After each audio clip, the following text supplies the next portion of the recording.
Hello my dear friends, welcome back to my YouTube channel English Content Hub.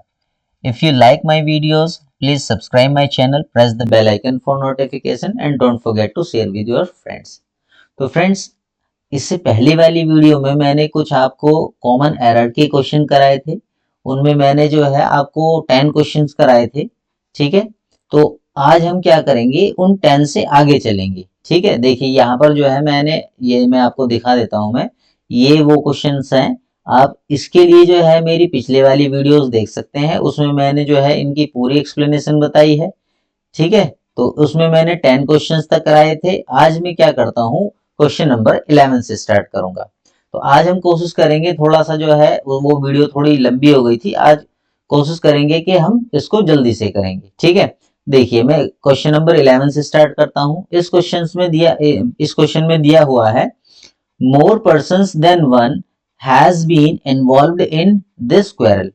ठीक है, तो यहाँ पर इसको जो है हम थोड़ा सा समझने की कोशिश करते हैं, और जो लोग इंग्लिश थोड़ा कम जानते हैं उनको मोटे तौर पर देखिए वो क्या चीज, उनके कीवर्ड क्या हो सकते हैं, जिससे वो मतलब आइडिया लगा सकते हैं कि इस क्वेश्चन में क्या एरर हो सकती है। तो एकदम से तो एक्सपर्ट बन नहीं सकते हैं, तो पहले क्या करेंगे, थोड़ा सा आइडिया भी लगाएंगे, और आइडिया लगाएंगे तो वो एक्यूरेट आइडिया कैसे लग सकता है उसके लिए मैं आपको थोड़े से हिंट दूंगा, ट्रिक्स बताऊंगा।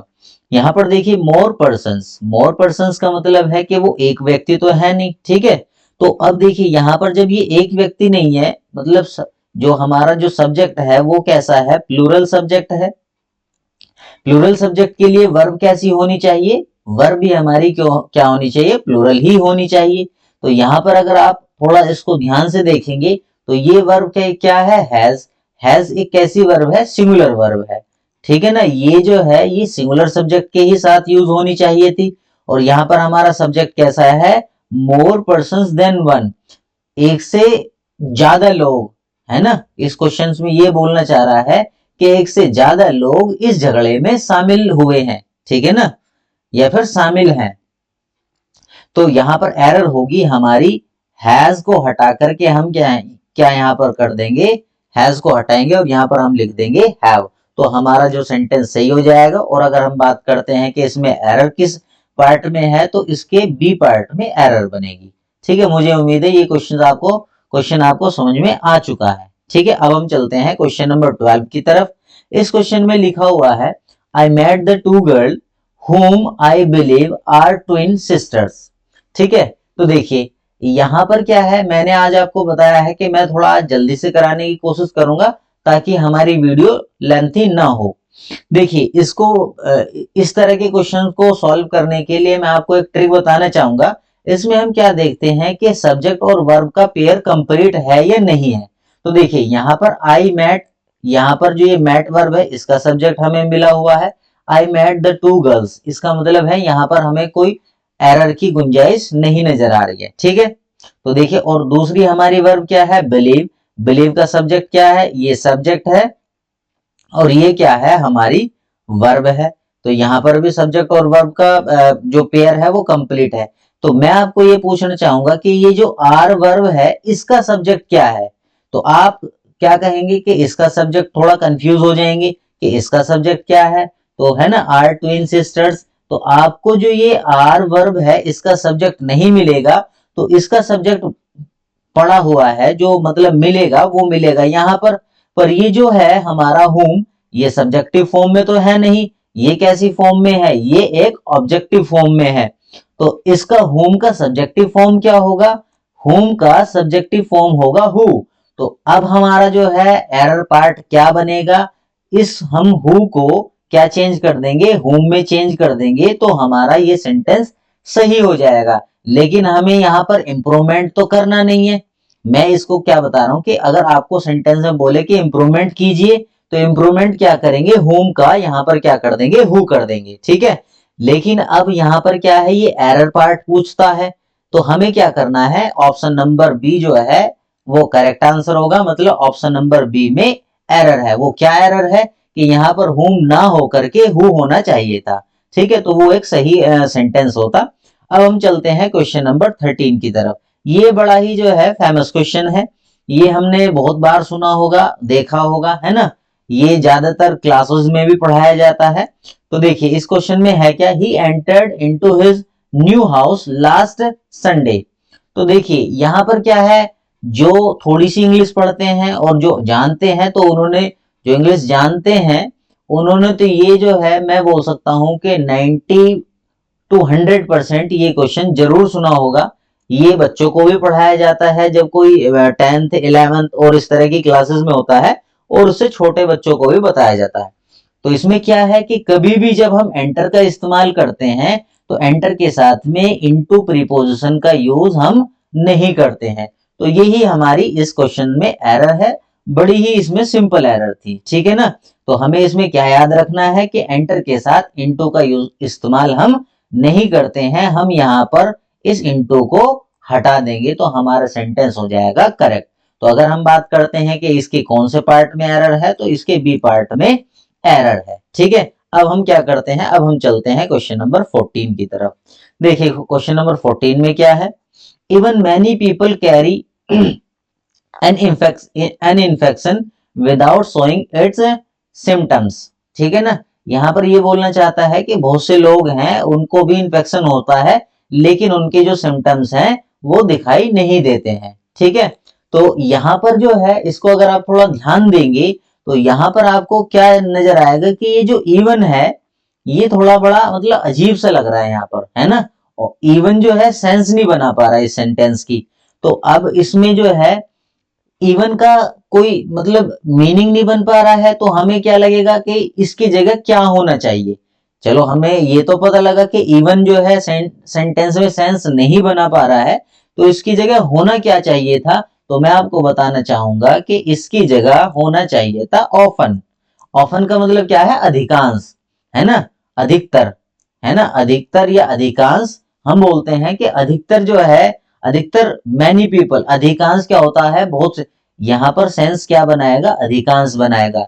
इवन का मतलब होता है जबकि, जबकि मैनी पीपल, जबकि बहुत से लोग इन्फेक्शन कैरी करते हैं विदाउट शोइंग इट्स सिम्टम्स, है ना, उनको दिखाई नहीं देता, उनके सिम्टम्स जो है नहीं दिखाई देते इन्फेक्शन के। तो यहाँ पर जो है इवन कोई सेंस नहीं बना पाएगा, तो हमको क्या करना है, इवन के बजाय यहाँ पर ऑफन का यूज करना है। ऑफन इस सेंटेंस में सेंस बनाएगा, ऑफन का सेंस क्या बनेगा, अधिकांश या अधिकतर, ठीक है ना। अधिकांश जो है क्या होता है, बहुत से लोगों को इन्फेक्शन होता है लेकिन उनकी जो है सिम्टम्स दिखाई नहीं देते हैं। तो इस सेंटेंस में जो है इसकी मतलब इस सेंटेंस के कौन से पार्ट में एरर है, इसके ए पार्ट में एरर है। और एरर वो क्या है कि हम यहाँ पर इवन के बजाय ऑफन का इस्तेमाल करेंगे। ऑफन का मीनिंग मैंने आपको इसमें बता दिया है कि ऑफन का मीनिंग क्या है। तो अब हम चलते हैं अपने क्वेश्चन नंबर 15 की तरफ, नेक्स्ट, है ना। देखिए यहाँ पर क्या है, इस क्वेश्चन को पढ़ते हैं। They will be coming to attend the farewell party, isn't it. तो यहाँ पर ये बोलना चाह रहा है कि वे जो है पार्टी विदाई पार्टी जो है अटेंड करने के लिए आ रहे होंगे, क्या वो आ रहे हैं, है ना, इस तरह का है। इसको बोलते हैं हम क्वेश्चन टैग। देखिए यहाँ पर जो है मैं आज सीधे जो है उस सेक्शन की तरफ मतलब उस पार्ट की तरफ ही चलूंगा जिसमें एरर है, ठीक है। तो क्योंकि मैं अगर सभी को लूंगा तो वीडियो लेंथी हो जाएगी, उसमें आपका टाइम वेस्ट हो जाएगा ज्यादा। तो इसलिए मैं मेन पॉइंट को ही आज मैं आपको बता रहा हूं मैं, ठीक है। अगर आप चाहते हैं कि मैं इसको पूरा एक्सप्लेन करूं तो आप मुझे जो है जरूर कमेंट करना। तो अब देखिए मैं इसमें बताता हूं, they will be coming to attend the farewell party, isn't it. तो देखिए यहाँ पर क्या है, जब भी हम क्वेश्चन टैग का इस्तेमाल करते हैं तो क्वेश्चन टैग रिलेटेड होता है हमारे जो सेंटेंस का मेन सब्जेक्ट है, ठीक है ना। हम क्या करते हैं, अगर देखिए क्वेश्चन टैग के बारे में भी आपको थोड़ा सा मैं बता देता हूँ इसी मतलब इस सेंटेंस के ही साथ।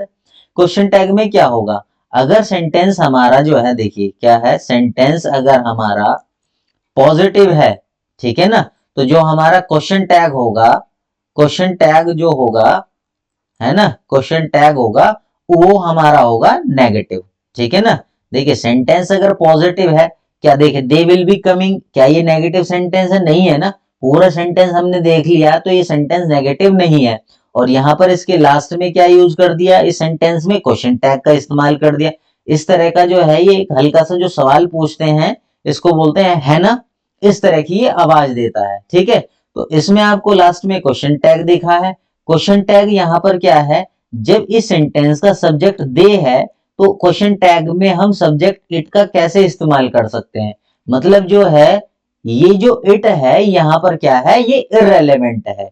और दूसरी बात, यहाँ पर जो सेंटेंस है, क्या ये सेंटेंस फ्यूचर में है, मतलब ये सेंटेंस तो देखिए ये तो फ्यूचर में है, क्या ये सेंटेंस प्रेजेंट में है, तो आप कहेंगे कि नहीं ये सेंटेंस प्रेजेंट में नहीं है, फ्यूचर में है। तो यहाँ पर जो है इन्होंने प्रेजेंट की वर्ब का इस्तेमाल क्यों किया, तो यहाँ पर जो है दोनों ही चीजें गलत है। एक तो इसकी जो है प्रेजेंट की जो वर्ब यूज की गई है इज, ये भी गलत है, और दूसरा क्वेश्चन टैग के लिए जो सब्जेक्ट इस्तेमाल किया है इट, वो भी गलत है। तो देखिए इसका सही क्या है, क्योंकि ये जो सेंटेंस है ये आपको इंप्रूवमेंट में भी पूछा जा सकता है, सेंटेंस इंप्रूवमेंट में भी। तो इसमें क्या होगा, इसके बजाय हम किसका इस्तेमाल करेंगे, देखिए सेंटेंस हमारा फ्यूचर का है तो हम वही फ्यूचर का ही क्वेश्चन टैग के लिए वर्ब इस्तेमाल कर देंगे। तो फ्यूचर की वर्ब यहाँ पर विल है तो हम यहाँ पर भी विल का ही इस्तेमाल करेंगे। और देखिए मैंने आपको क्या बताया कि क्वेश्चन टैग कैसा होगा, अगर सेंटेंस पॉजिटिव है तो क्वेश्चन टैग में जो है हमें सेंटेंस को क्या करना है, नेगेटिव करना है, तो विल नॉट। पर देखिए ये मैंने आपको समझाने के लिए लिखा है विल नॉट, पर कभी भी जब हम क्वेश्चन टैग का इस्तेमाल करते हैं तो हम कभी भी उनको अलग अलग नहीं लिखते हैं। ठीक है, तो इसके लिए हमें क्या करना पड़ेगा, एक ही साथ लिखना पड़ेगा वांट। देखिए ये यहाँ पर आपको एक चीज और सीखने के लिए मिल चुकी है जो नहीं जानते हैं, कि विल नॉट को हम शॉर्ट में अगर मिलाना चाहें तो उसको हम बोलते हैं वांट। ठीक है, तो यहां पर होगा वांट और दे जो हमारा सब्जेक्ट है वो एज इट इज इस्तेमाल होगा। ठीक है ना, वांट दे और उसके बाद क्या आ जाएगा, क्वेश्चन मार्क। तो ये हमारा सही होगा, ये इसका जो है एरर पार्ट बन जाएगा। तो इसकी क्वेश्चन नंबर जो 15 है इसके कौन से पार्ट में एरर हो जाएगी, वो हो जाएगी सी पार्ट में एरर। ठीक है, तो अब हम चलते हैं क्वेश्चन नंबर 16 की तरफ। इस वाले क्वेश्चन में क्या है, when she will arrive to our when shall we arrive to our destination। देखिए ये भी जो है आपने जरूर सुना होगा कहीं ना कहीं, वो अगर नहीं सुना है तो मैं आपको बता ही रहा हूं। मैं जिसके लिए नई बात है तो वो अब आज से इस चीज को ध्यान रखेंगे, लेकिन जो पहले सुन चुके हैं तो उनके लिए हो सकता है ये कोई नई बात ना हो। when shall we arrive, देखिए यहाँ पर जो ये arrive वर्ब है तो इस अराइव के साथ हम किसका यूज करते हैं, जो प्रीपोजिशन है अराइव के साथ हम प्रीपोजिशन एट का इस्तेमाल करते हैं। वो कब इस्तेमाल करते हैं, जब किसी जगह पर पहुंचने की बात की जाए। ठीक है ना, जैसे कि डेस्टिनेशन। और अगर किसी देश में पहुंच रहे हैं तो हम वहां पर अराइव इन का इस्तेमाल कर सकते हैं। ठीक है ना, तो यहाँ पर क्या होगा, यहाँ पर इस टू को हम हटा देंगे और इस टू के बजाय हम क्या यहाँ पर इस्तेमाल करेंगे, एट का इस्तेमाल करेंगे। तो ये हमारा सही हो जाएगा। मतलब अगर इंप्रूवमेंट की बात करते हैं तो टू के बजाय अगर हम एट का इस्तेमाल करते हैं ये तो सेंटेंस बिल्कुल सही हो जाएगा। लेकिन हम अगर एरर में बात करते हैं तो हमारे सी पार्ट में इसमें एरर है। ठीक है, और एरर क्या है, वो टू के बजाय वहां पर हम एट का इस्तेमाल करेंगे। क्यों, क्योंकि अराइव के साथ में हम प्रीपोजिशन एट का इस्तेमाल करते हैं। तो अब हम चलते हैं, मैं आप थोड़ा जल्दी से बता रहा हूं मैं, है ना, क्योंकि हमारी ताकि वीडियो ज्यादा लंबी ना हो। तो क्वेश्चन नंबर हम 17 में बात करते हैं। Based on the newspaper reports we can conclude that many accidents caused by reckless driving. ठीक है, देखिए ये इसमें जो है मैं इसकी आपको थोड़ी सी हिंदी भी बता देता हूं। जो न्यूज़पेपर रिपोर्ट्स के आधार पर वी कैन कंक्लूड, हम मतलब निष्कर्ष निकाल सकते हैं कि जो अधिकांश जो एक्सीडेंट होते हैं या फिर दुर्घटनाएं होती हैं वो लापरवाह ड्राइविंग की वजह से होती हैं। ठीक है ना, अब देखिए यहाँ पर मैं क्या करता हूं, इसमें एरर वाले पार्ट के बारे में बात करता हूं मैं। देखिए मैनी एक्सीडेंट्स जब भी हम इस कॉज वर्ब का यूज करते हैं तो इसके साथ देखिए ये पहली बात तो क्या है, ये हमारा जो फॉर्मेट है जब यहाँ पर थर्ड फॉर्म का इस्तेमाल किया गया है तो ये एक्टिव का सॉरी पैसिव वॉइस का फॉर्मेशन है। और पैसिव वॉइस में जो है हम क्या करते हैं, वर्ब का इस्तेमाल करते हैं, बी वर्ब का इस्तेमाल करते हैं। तो यहां पर मैं सीधा सीधा ही आपको मैं बता देता हूं, यहां पर आर का इस्तेमाल होगा। ठीक है ना, मैनी एक्सीडेंट्स आर कोज्ड, ठीक है ना। तो यहाँ पर क्या है, इन्होंने ये सेकंड फॉर्म डायरेक्ट ही लगा दी, जो कि गलत हो जाएगा, क्योंकि ये पैसिव जो पैसिव सेंटेंस होते हैं ये उस टाइप का फॉर्मेशन है। इसको हम डायरेक्ट ही लिख रहे हैं, जैसे कि मैनी एक्सीडेंट्स कॉज्ड, तो ये हमारा जो सेंटेंस का जो फॉर्मेट बन चुका है, अभी जो दिया गया है ये पास्ट इंडेफिनिट का फॉर्मेशन है, जो कि गलत है, वो सेंस नहीं बनाएगा। वो सही कैसे होगा, यहाँ पर इसको हमें पैसिव में बनाना पड़ेगा, और यहाँ पर हम आर का इस्तेमाल अगर कर देंगे तो ये हमारा बिल्कुल सही हो जाएगा, ठीक है ना। तो इसके सेंटेंस के कौन से पार्ट में एरर है, इसके सी पार्ट में एरर है। एरर क्या है कि हमें यहाँ पर एक्सीडेंट्स के बाद आर का यूज करना है, ठीक है। अब हम चलते हैं क्वेश्चन नंबर 18 की तरफ। क्वेश्चन नंबर 18 जो है बहुत ही अच्छा है, बहुत ही शानदार क्वेश्चन है। तो इसमें क्या है, ठीक है ना। देखिए इस क्वेश्चन में अगर आप इसको पढ़ते हैं तो देखिए सबसे पहले हम क्या करते हैं, इसको पढ़ते हैं। Females are not appointed in our college, ठीक है। अब मुझे आप बताइए कि कहीं पर आपको इसमें कुछ प्रॉब्लम दिखाई दी। अपॉइंटेड में अपॉइंटेड भी ठीक है, अपॉइंटेड इन भी ठीक है, क्योंकि अपॉइंटेड जो वर्ब है इसके साथ में हम इनका ही यूज करते हैं। आर कॉलेज भी ठीक है, ये है ना, आर मतलब आवर कॉलेज, तो ये भी ठीक है। तो इसको हम सेंटेंस को पूरे ध्यान से अगर देखते हैं तो हमें पता लगता है कि इस सेंटेंस में कोई भी एरर नहीं है, तो इसका ऑप्शन नंबर हो जाएगा डी, मतलब नो एरर। अब हम क्या करते हैं, क्वेश्चन नंबर 19 की तरफ चलते हैं। The officer is angry on the clerk for not attending the work, ठीक है ना। देखिए अधिकारी जो है वो नाराज हो गया, किससे, क्लर्क से नाराज हो गया, है ना। क्यों, क्योंकि उसने जो है काम अटेंड नहीं किया था, ठीक है। तो अब इसमें आपको एरर पता करनी है ना, इसमें क्या एरर है।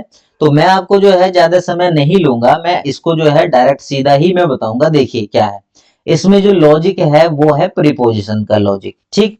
देखिए यहां पर जो ये एंग्री वर्ड है, एंग्री वर्ड जो ये वर्ड है, जब हम एंग्री के साथ एट का इस्तेमाल करते हैं, है ना। तो एंग्री एट, एट का मतलब है जब भी हम एट का इस्तेमाल करेंगे, एंग्री एट समथिंग, है ना। समथिंग का मतलब जो है वो कोई चीज होगी, ठीक है ना, या फिर कोई बात होगी, मतलब वो नॉन लिविंग है, ठीक है ना। जैसे कि एंग्री एट इनजस्टिस, है ना, एंग्री एट इनजस्टिस हो सकता है। तो ये अगर यहाँ पर हम इनजस्टिस लिख देंगे तो एंग्री के साथ एट का इस्तेमाल बिल्कुल सही है। लेकिन अगर हम एंग्री के बाद, अगर हम एंग्री के बाद तुरंत बाद किसी पर्सन की बात करते हैं, मतलब एंग्री, तो क्या होगा, तो हम जो है एंग्री विद पर्सन मतलब somebody, है ना, एंग्री विद somebody, somebody को कौन होगा, वो तो कोई आदमी ही होगा, ठीक है ना। तो एंग्री विद somebody। देखिए अगर एंग्री के बाद, है ना, आपको कोई क्या दिखता है, कोई व्यक्ति दिखता है, तो आप ऑन प्रीपोजिशन को हटा देंगे और उस ऑन के बजाय किसका इस्तेमाल करेंगे, विद का कर देंगे। लेकिन यहां पर अगर कोई पर्सन ना हो, ठीक है, और अगर कुछ हो मतलब समथिंग, मतलब कोई उच्च, कोई पर्सन के अलावा कुछ और दिया गया है, वो तो डिपेंड करता है कि सेंटेंस में क्या दिया जाएगा, वो उसी सिचुएशन पर बेस्ड होगा। लेकिन अभी के लिए मैं आपको बताता हूं कि अगर कोई पर्सन ना दिया गया हो, पर्सन के अलावा कुछ दिया गया हो, तो वहां पर एट प्रीपोजिशन ठीक होगी। और अगर एंग्री के बाद कोई पर्सन दिया गया हो, जैसे कि यहाँ पर क्या दिया गया है, आपको क्लर्क दिया गया है, तो अगर क्लर्क दिया गया है, क्योंकि क्लर्क तो एक पर्सन होगा, तो यहाँ पर क्या विद प्रीपोजिशन ही सही होगी। तो इसमें एरर कौन से पार्ट में होगा, बी पार्ट में होगा, और वो क्या है कि हमें यहाँ पर ऑन हटा करके विद का इस्तेमाल करना होगा। अगर इंप्रूवमेंट की बात करते हैं तो हम ऑन को विद से रिप्लेस कर देंगे, ठीक है। उम्मीद है कि मुझे ये सेंटेंस आपको क्लियर हो चुका होगा। अब मैं क्या करता हूं, क्वेश्चन नंबर 20 की तरफ चलता हूं। ये हमारा आज का लास्ट सेंटेंस होगा।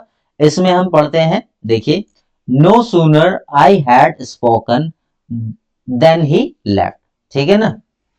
अब देखिए इसमें जो है, ये जो हमारा नो सूनर और हैड या डिड है, इस तरह के जो फॉर्मेट होते हैं, मतलब मेन आपको याद रखना है, जब भी नो सूनर का फॉर्मेट आएगा किसी सेंटेंस में, नो सूनर आएगा तो यहाँ पर जो सेंटेंस चलेगा नो सूनर के तुरंत बाद आने वाला जो फॉर्मेट होगा वो थोड़ा हटके होगा। वो फॉर्मेट क्या होगा, वो हमारा सीधा मतलब सिंपल सेंटेंस का स्ट्रक्चर नहीं होगा।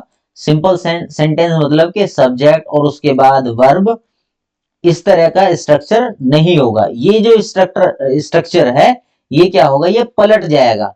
पलट कैसे जाएगा, मतलब इस हैड को हम आई से पहले लिखेंगे। No sooner had I spoken than he left. ठीक है ना। तो मेरी बात को आप समझ चुके होंगे, या फिर जो मैं आपको बताना चाह रहा हूं वो मुझे लगता है कि आपको समझ में आ चुका है। मैं ये बोलना चाहता हूं कि जब हम नो सूनर का इस्तेमाल करेंगे किसी सेंटेंस में, तो इसके बाद नो सूनर के तुरंत बाद हम क्या करेंगे, एक वर्ब का इस्तेमाल करेंगे। जैसे कि यहाँ पर क्या है, हैड है, तो हम हैड आई करेंगे। ये जो आई हैड है ये तो हमारा हो जाएगा गलत और हैड आई हो जाएगा सही। ठीक है ना। तो हम आई हैड को हैड आई से रिप्लेस कर देंगे तो हमारा सेंटेंस बिल्कुल करेक्ट हो जाएगा। ठीक है। तो देखिए मैंने जो है आज आपको फिर दोबारा से जो है 10 क्वेश्चंस कराए हैं। अगर आपको जो है ये 10 क्वेश्चंस अच्छे लगे हैं, आपको समझ में आया है, तो आप मुझे जो है जरूर सपोर्ट करिए। ये जो मेरी वीडियो है ये आप औरों को भी जो है शेयर कीजिए। ठीक है। और इस तरह से जो है आप मुझे सपोर्ट कर सकते हैं। तो आज के लिए इतना ही है। मिलते हैं हम अपनी नेक्स्ट वीडियो में। ठीक है। उसमें मैं नए क्वेश्चंस फिर से लेकर आऊंगा मैं। तो थैंक यू।